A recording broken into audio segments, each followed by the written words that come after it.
shows lean left, some lean right, but we lean local and business. This is North Georgia Business Radio X with Phil Bonelli. For the next hour, we will celebrate the businesses in our area and the people that run them. Find us on Facebook at North Georgia Business Radio X and online at northgeorgiabusinessradiox.com. Now, here's Phil Bonelli.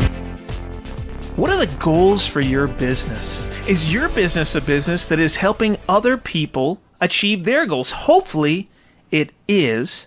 And there's a lot of fulfillment in that. Today, we're going to speak with a company that really goes over the top in helping people achieve some of the most important goals in their lives. We're so honored to have with us Jason and Rachael Auyer of Alliance Prosthetics and Orthotics. Welcome to the show. Absolutely. Hey, Phil, thanks so much for having us. I'll start off the top saying that you're very close. Orthotics. Hey, orthopedics, orthotics. Some people say orthodontics, which is fun. But we brace everything but teeth. We don't do the teeth thing. But prosthetics and orthotics. So it's one of those things. Prosthetics, I think a lot of people know. Hey, amputees. We're fitting people that are missing arms or legs, and that's very true. On the orthotic side, that's bracing. So it could be anything from inserts inside your shoes. If you break your back here in Hall County, we're going to be the ones seeing you at the hospital, at the ER. But we also work with patients who have undergone a stroke that maybe need a brace to help with their walking, or we'll work with kiddos that have cerebral palsy or that are going through some other difficulty or problem with their mobility. So we're going to do some kind of bracing externally to help straighten a leg or an arm, help them to walk better, give them more support. So there's all sorts of things within the prosthetics and orthotics that we do. It's so interesting. And when I've known you guys for a long time, and the orthotics was the piece that, I didn't think of right away. I thought of the prosthetics. So tell me, with the orthotics, is it generally something like, hey, I need orthotics, and the goal is to get me to where I don't? Or is it often that I will always need it? Or a little both? That's a great question. So first off, a lot of people, when they think about orthotics, they think about shoe inserts, right? People say, I have orthotics in my shoes. But that's a small part of what we do. As far as whether they will need it forever or not, it kind of depends on the situation. Someone who has a kiddo that has cerebral palsy, they're probably going to need some kind of orthotic intervention the rest of their life because there's a weakness associated with what they have going on. Now, there could be other people that, again, they break their back, right? And they need an orthotic brace, a spinal orthosis or a brace for a short period of time until they heal up. And then, hey, we're taking it off and they're good to go. So it really depends on the situation or the diagnosis or the problem that they're having. All right. So that brings up something that they all have a different issue. Everyone who comes to you has a different issue. And you do a wonderful job, as I alluded to at the top of the show, with helping them to achieve their goals. Tell us about how this works. Tell us about Goal Diggers. Sure. I'm going to punt this over to Rachael because this is her baby. This is my baby. Is it, Rachael? Okay. So when Jason and I started the company, we really wanted to have something that differentiated ourselves from our competitors. And really what we saw is that we could offer goal setting. And so and I think you know this gentleman, Robert Mallon, brought Jason and I think you and another guy through a leadership course, and they really zoned in on SMART goals. And during that time is when we knew we wanted to own our own business. So we took our family through SMART goal achievements. So our first big win was getting our baby at the time, Matthew, to sleep 11 hours at night. So we put in processes to try to figure this out. While we are doing this, Jason's working out the non-compete in Alabama, and we are driving back and forth on 85.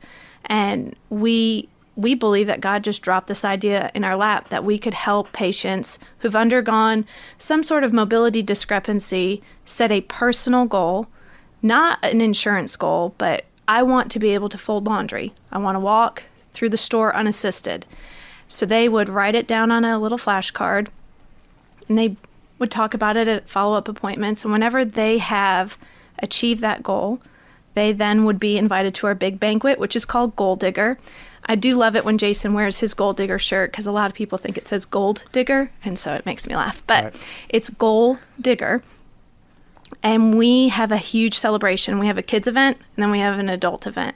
Typically, we have face painters, balloon guy for the kids, big dance party. And then for the evening event, we've had speakers and different people come in and encourage those have walked through a really challenging time. Mm-hmm. The best part of the night is that our patients can really see there are other people just like them.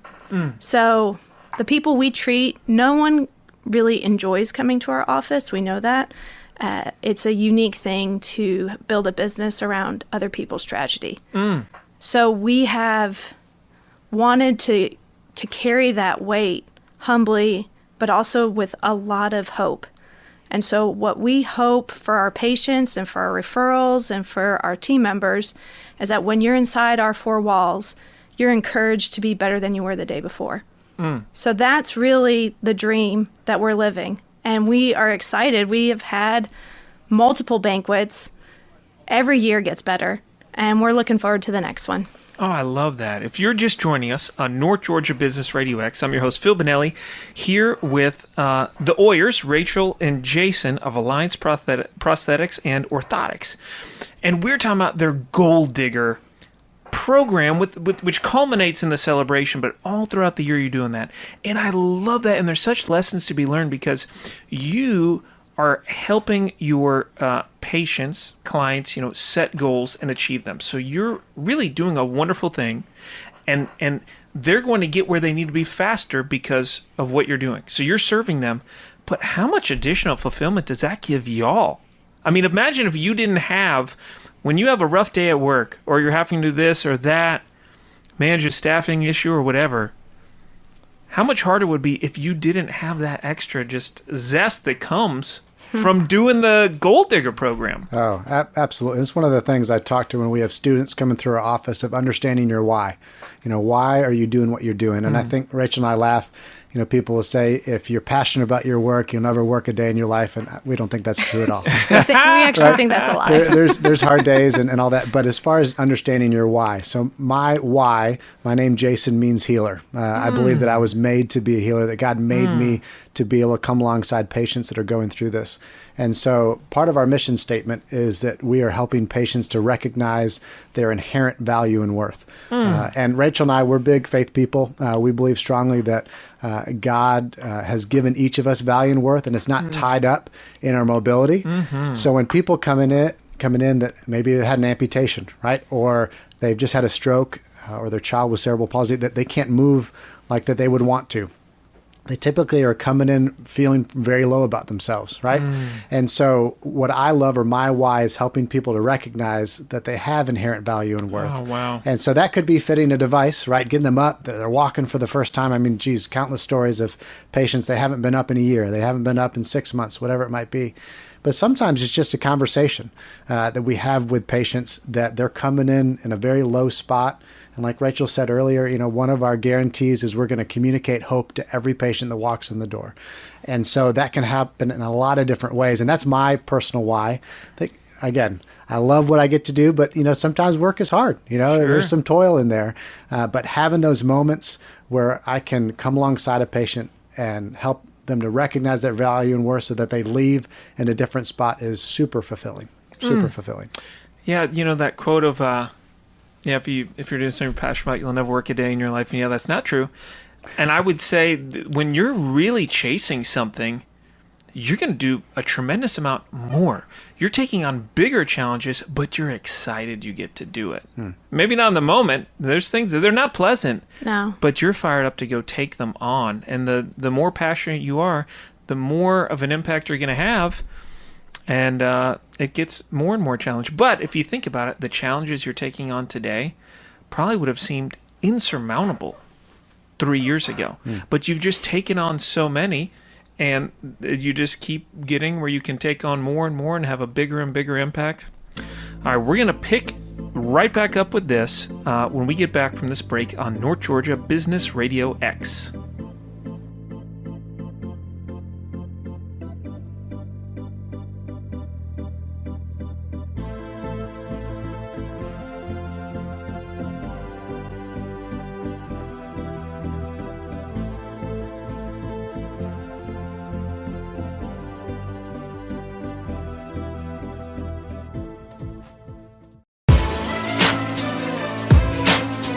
Does being passionate about your work make things easy? Or does it get you through those hard things to achieve things you couldn't have imagined? Well, we're going to talk about that right now. Welcome back to North Georgia Business RadioX. I'm your host, Phil Bonelli, here with Jason and Rachael Auyer of Alliance Prosthetics and Orthotics. Rachel, Jason, thank you for being here. I got fired up. Now, I get fired up quite a lot on this show, but I'm getting particularly fired up and listening to what you all do. And for those of you just joining us, go back and listen to the first segment. You don't want to miss it. But just hearing about the way that you help people achieve their goals. And these are meaningful goals that you help them set. And I've heard some of them before. You know, it might be that I just want to walk down the driveway, which has meaning, but it might be something like I want to play with my grandkids. You know, I want to do, there's a reason they want to be able to have this mobility goal, and you get to help them do that. So it's very exciting. I'm passionate about it, and I'm not even the one doing it. So I can only imagine how passionate you all are. But that doesn't mean, as we talked about, things are easy. And things can be very challenging, especially when you're starting out.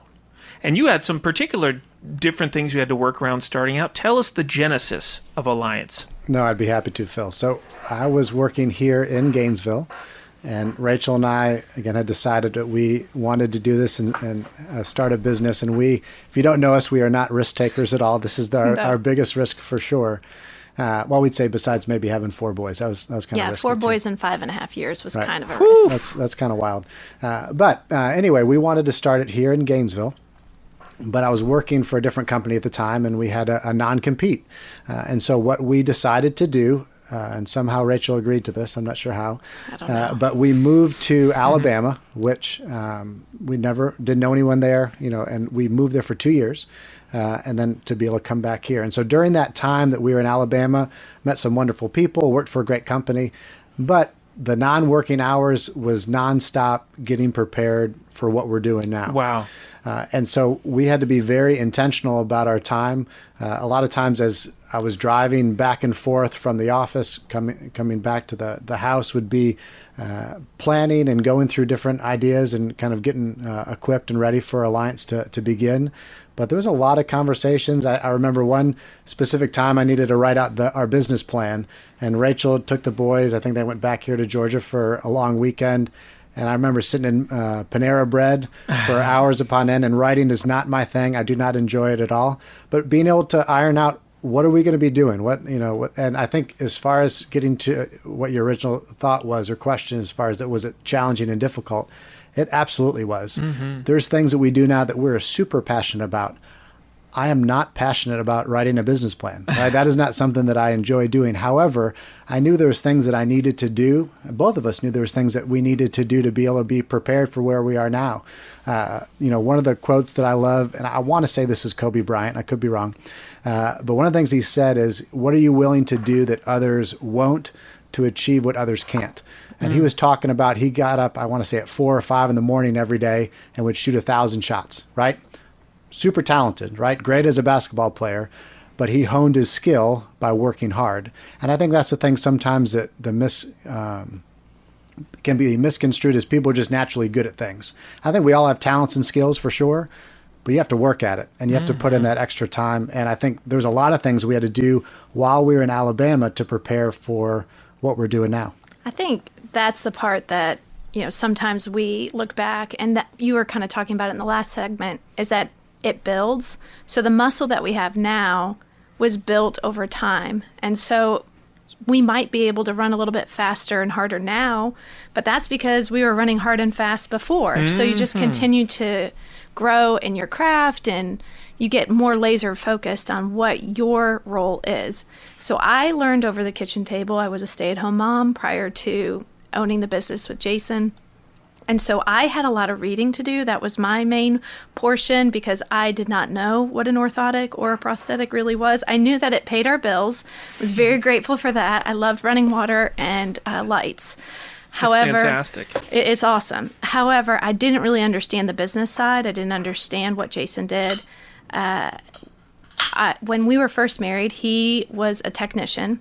So the part that is awesome is that the business happened in 2016, but really the genesis was in 2005 when Jason moved from Ohio to try to get into Georgia Tech and didn't, and ended up working for a local O&P place as a tech, making $8 an hour. And he had his mattress on the back of his Honda Accord, and we reconnected. We grew up together in the same town in upstate New York, and reconnected over dinner, got married a year later. And I was a teacher, and he was going back to pursue this dream of doing prosthetics and orthotics. And he was given, and I don't want to say given loosely, he's an incredibly hard worker. So he was offered an opportunity to work at this clinic, and he worked as a technician and went to school, and then eventually was allowed to go back to school at Northwestern. And the gentleman who gave him the job is Jim Hughes, who is just an incredible leader in our industry. He allowed Jason to work and go to school, and I mean, really, he helped us be able to afford prosthetic and orthotic school at the time, and still now is kind of expensive. So Jason worked at night to help offset that. So he would work all day, go to school, come back, and go back into the lab and build devices. So that way, so really, the business didn't happen in 2016. The business, the skills that we have, happened in 2005. Yeah. This is so great, and so many great lessons that, yes, you have to do that work, and it builds on itself. And I can only imagine how many people would have been in your position and thought, I'd like to go start my own business. But just the fact that there was the 2-year non-compete would have totally shut it down. Totally shut down, because they didn't want to go through that. And I can imagine you didn't want to go through that. But if you didn't, let's say you had no non-compete, and you could, right away, you could start. I guess that would have been 2014, start your own business. Would you have been in anywhere near the position for success that you were after the 2 years? Right. Right? So that waiting allowed you to do what you need to do. No, I think it's a great point. And I think that obviously, we never know what God's doing in the background, right, of why certain things happen. But Rachel and I, we both kind of joke. We were both big sports people, and I'll get to your point here. We were both big sports people growing up in high school, but we weren't number one person out there. We were the sixth man. We were like that next person coming up. And so we always had to work hard for it. We had some natural giftings, but we had to put in the work for it. And I think during all that time, as much as, hey, I wanted to be the starter. I wanted to be the guy. I played soccer. I want to be the guy scoring, goals. Rachel's basketball. She wanted to be the person out there leading scorer. But I think God built a muscle in us, even when we were in high school and into college, to prepare us for where we are. So getting to your point, if we were to just be able to start and it's easier, it sounds great. And I think anyone would always choose the easier of the two paths. I mean, and I'm sure if I had the choice back in 2014, I'd say, yes, I would rather stay here and not, move away for 2 years. But I think there's things that are built in that desert time, that wilderness time, that is not going to happen otherwise. And no one wants to go through it, but everyone is grateful on the back end of it, right? And so you never know when the end of it will come. It could be a day, it could be a week, could be a year, multiple years. And obviously you can apply this to a lot of different things. But I think being able to look at those situations as opportunities of what can I grow through this? What can I learn from it? And sometimes, in the weeks and months, it's just getting through it. And then on the back end, you said, all right, God, what did I learn from this? What can I take, from this spot? So I would say if I had to go back, I would still have chosen to go to Alabama and come back here, knowing what I know now. 2014, you asked me those two things, probably I would have stayed here. Wow. And yeah, how can you not waste the opportunity that's given you with a setback? And setbacks are something, I say this all the time. I mean, like, so much of what bothers us and gets us upset about a problem is that we're surprised, right? Which you knew you had a non-compete. But I actually had a non-compete one time when I was leaving the job, and in my exit interview, they told me. But we'll come up with that story when we get back on North Georgia Business Radio X.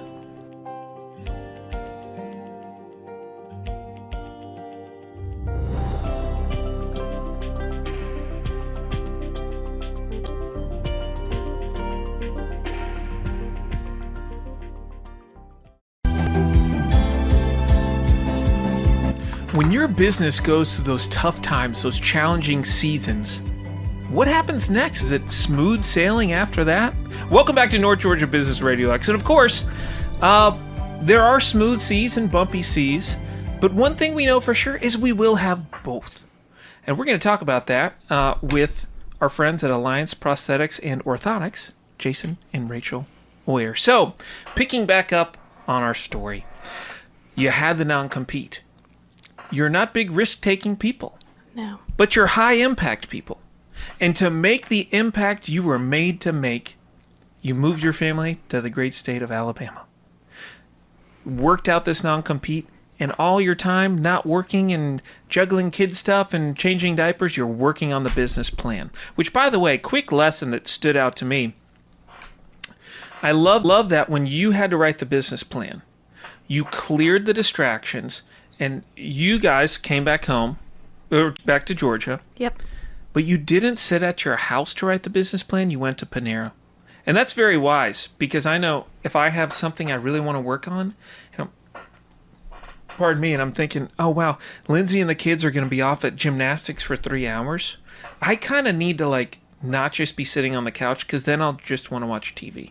So it's good to get out in a different environment sometimes than your relaxing one. But anyway, so you worked on the business plan, you got it going, you worked your non-compete, and you came back, and it was all easy after that, right? Starting up the business? Super easy. Super easy. No problems at all. No, we laugh, because a lot of things we thought we knew, and the biggest thing that we were the most nervous about is insurance contracts.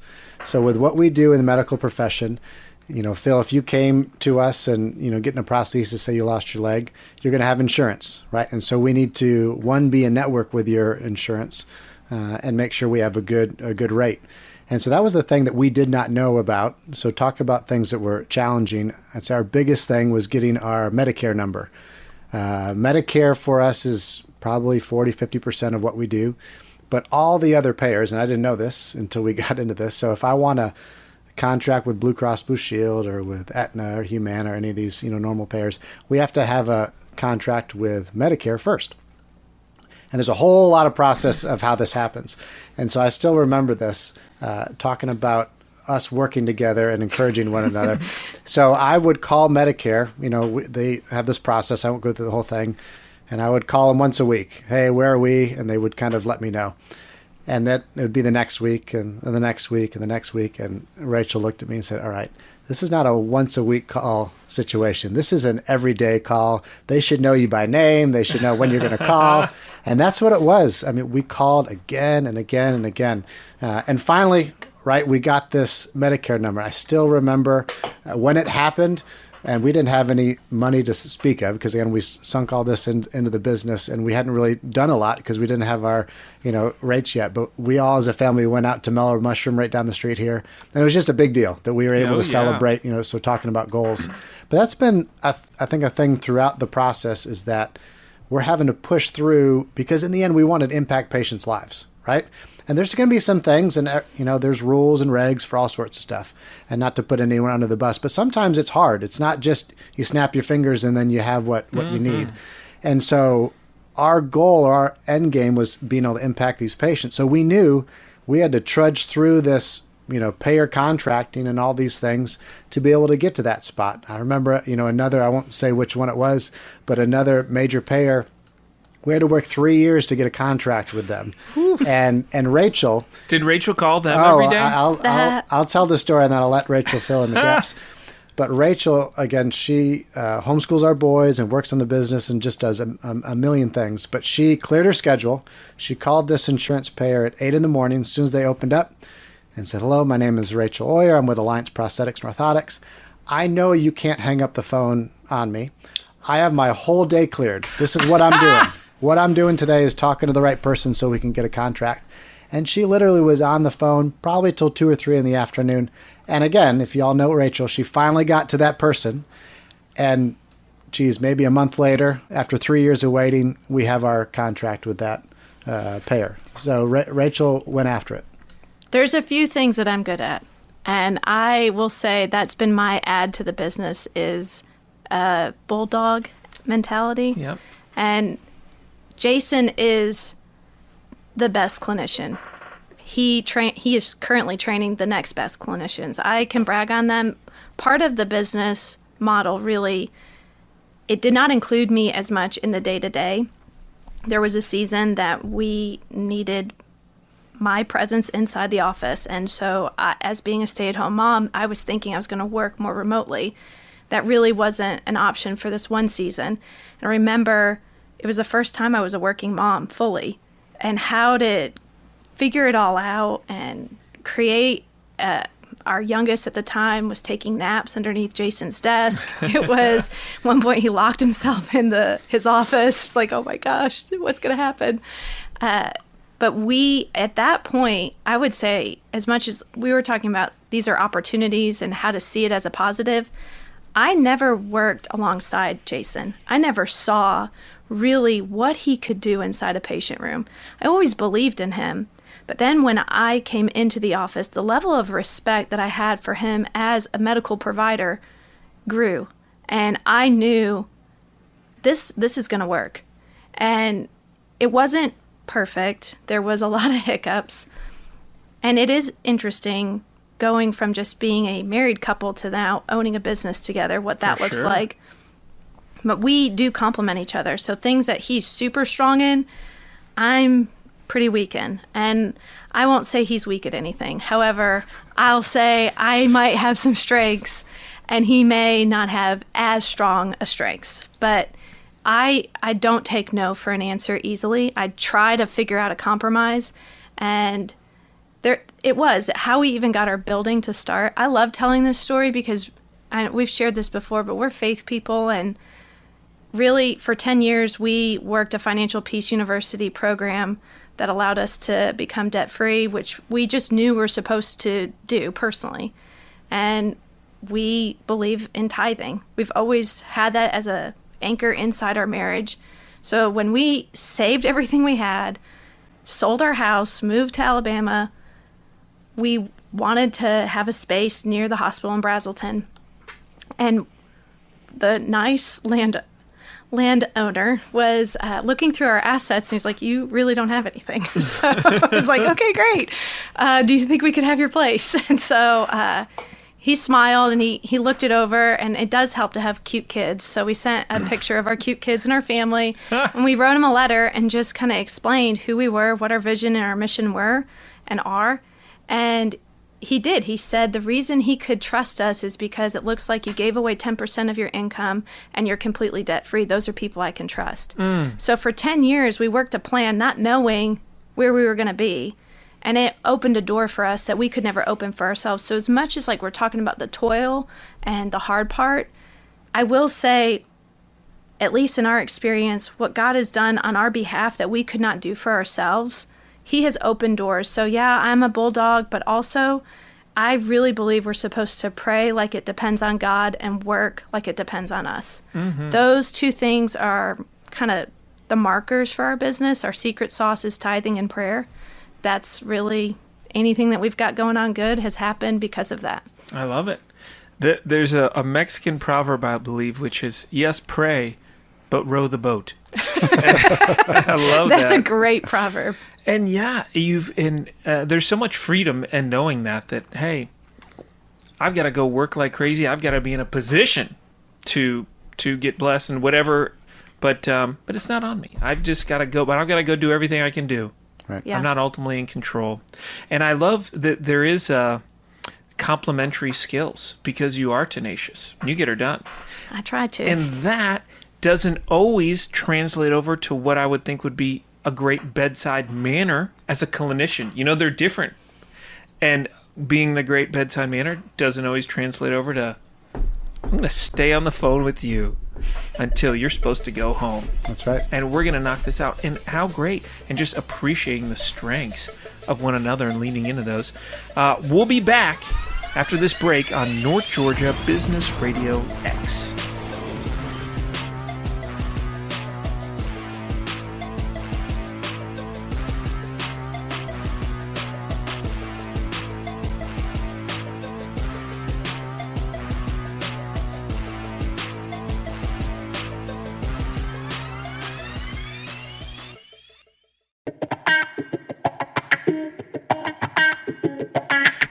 Do little things really matter? Here's a question. Are there any little things at all? Let's talk about that. Welcome back to North Georgia Business Radio X. If you're just joining us, go back and listen to the segments before with our pals Jason and Rachael Auyer of Alliance Prosthetics and Orthotics. Because a very inspiring story. I'm pumped up. And although it is easy to be pumped up, listening to a few amazing individuals who their whole goal is just to help people have mobility and achieve their goals. In whatever your business is, you are helping people too. You're serving them. You might not help somebody walk who could not otherwise walk, but you're helping them live their life, achieve their goals, and there's a lot of wonderful things in that. So, as we go into our final segment, which is bittersweet, I've heard a lot on the show today about these little things you had to do over time that we can look back now and just share the story of, hey, you moved your whole family to another state. Some would say similar to another country for 2 years, right? You did that every week. And then every day you're having to call and go through the bureaucracy of Medicare to Medicare or Medicaid. I always get them confused, but to get this number, all these little things. And I like to think really that there are no big things. There are just little things that build up.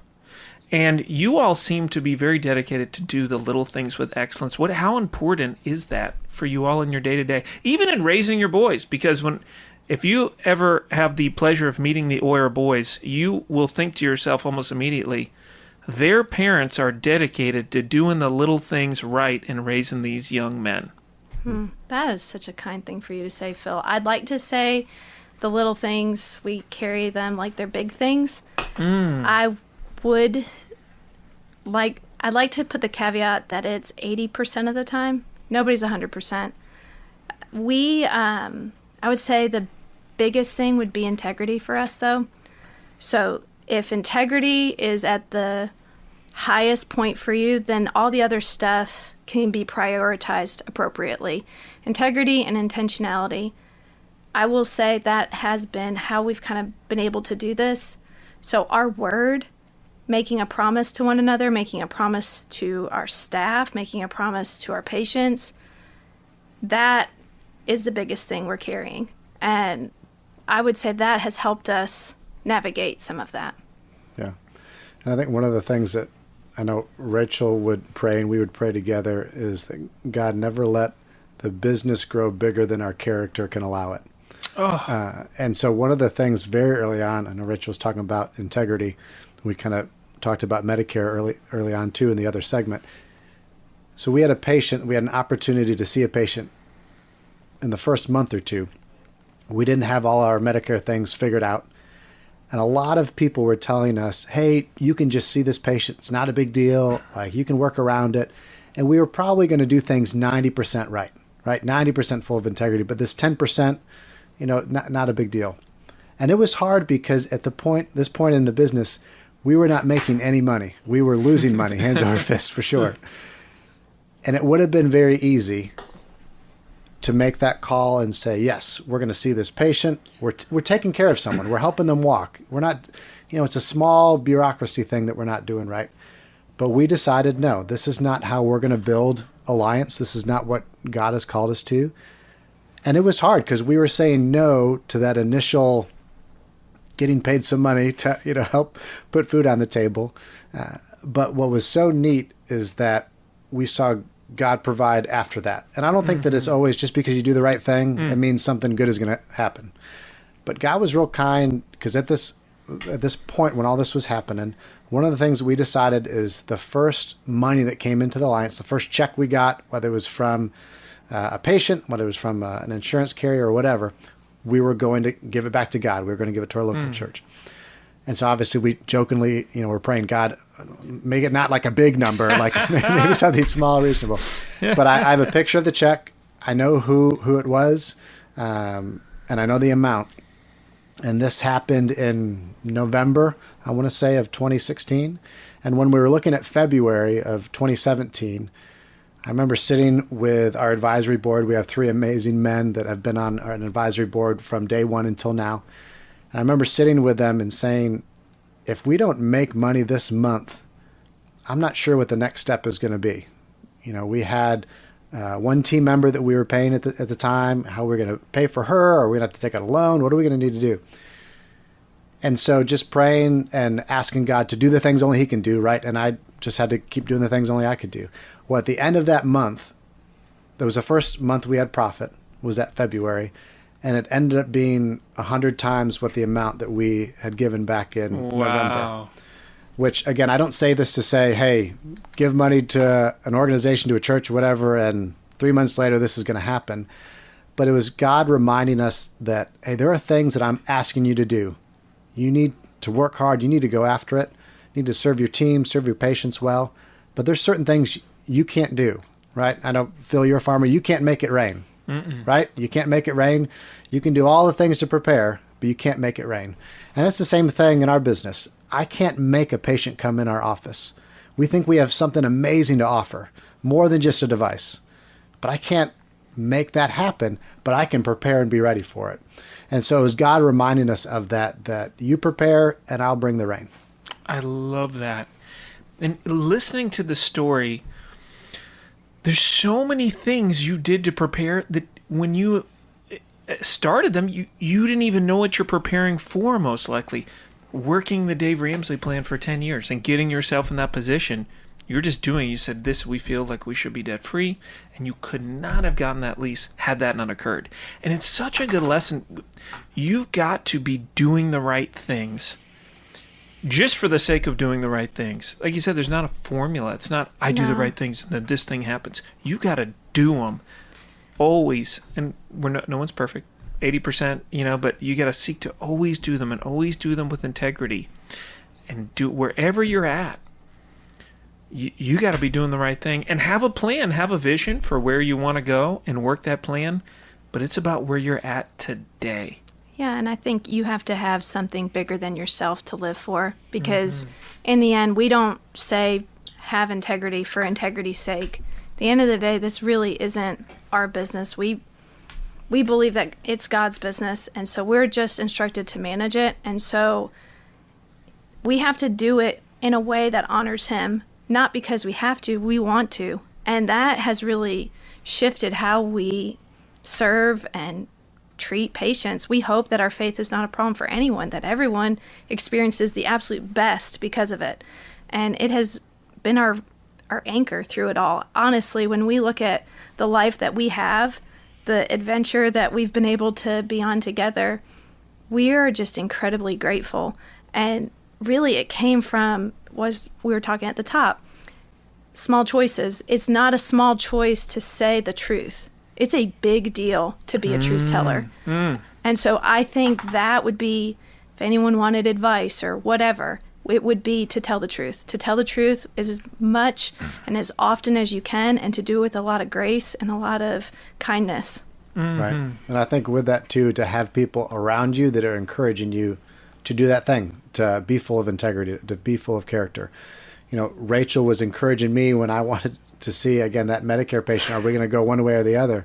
I had someone in my corner that was encouraging me in the way that I should be going. And we have multiple people, so many people that have surrounded us to encourage us, but to let us know when we have spinach in our teeth, right? When we're making a mistake that we're not realizing. And I think it's very important, if I'm looking at something to take away, is having the right people surrounding you and with you to help you go after the goals and the dreams that you're wanting to pursue, and having like-minded individuals that are willing to tell you the hard things even when you don't want to hear them, instead of just yes people. If you just have yes people around you, you're going to end up in a spot that you really don't want to be. You want the person to push back and to make you think through the decisions that you're making, because that's going to make you better. We talked at the beginning, would you rather have the easy road or the hard road? I think it's the same thing here. Yes, it's great to have friends or business associates or acquaintances that are always saying, yes, you're the best. Yeah, keep going with that. But is that really what you want to be able to get to the spot you want to go? You want people that are pushing against you, that are refining you, that are sharpening you. So, hey, now I'm at a spot that I never would have dreamed I would have been able to get to because these people were encouraging me. And I think that diehard, I remember the conversation so clearly because honestly, in Jason's perspective, he had taken our family from, we had a really great living in Alabama. It was actually kind of hard to leave. And part of the story is he was offered a lot of awesome jobs when we wanted to start the business. I was like, are we sure we should start this business and have like no income? But sure, yes, we definitely need to do it. We know it's the right thing to do. And I remember telling him very clearly, and it was not easy, I would rather be broke as a joke underneath a bridge than to lose our integrity. There just would not be a time where we have to look at ourselves in the mirror. And that, I think, helped us. And honestly, I think it was kind of that whole thing that we've been praying since the beginning, is that our character would always be bigger than the business, that the business would never supersede it, because we have been around enough to see the amount of devastation that has happened with fellow business owners, fellow people in our field. The business can fail, our marriage cannot, our kids and our relationship is our top priority. And while we don't want the business to fail, clearly we're on this radio show to tell you how much we love being business owners, so please come see us at Alliance. However, this is going to pass away. This all is going to end. And so in the end, we want to do what is going to last forever. I love that. It has been such a joy to have Jason and Rachael of Alliance Prosthetics and Orthotics with us. If you need prosthetics or orthotics, you need to call them. And I want you to take away, do the little things right. They matter. Have a dream. Go for it. All of you out there, thanks for listening. And we'll see you next week. You've been listening to North Georgia Business Radio X with Phil Bonelli. What local business do you know that should be highlighted on our program? Let us know. Just search North Georgia Business Radio X on Facebook or contact Bo at businessradiox.com. See you next time, and remember to support our local businesses.